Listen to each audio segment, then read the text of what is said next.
Всім привіт! І сьогодні буде швидкий огляд на цей бункер. Все, зараз ми переходимо вже до середини бункеру. Так, в середині бункеру нас зразу зустрічають от такий от рычажок. Активуємо, і тут у нас є двері. Тут склад подарунків, як ви бачите, і вони за зеленими дверима. Тут туалет, а тут моя кімната. Детальніше все покажу в повному відео.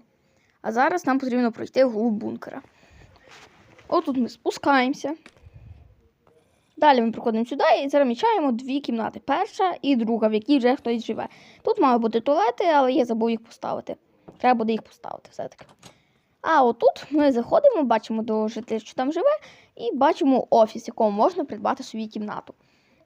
Отак він виглядає, а отут нічого. Всі ставте лайки і підписуйтесь на канал. Всім па-па-па, друзі!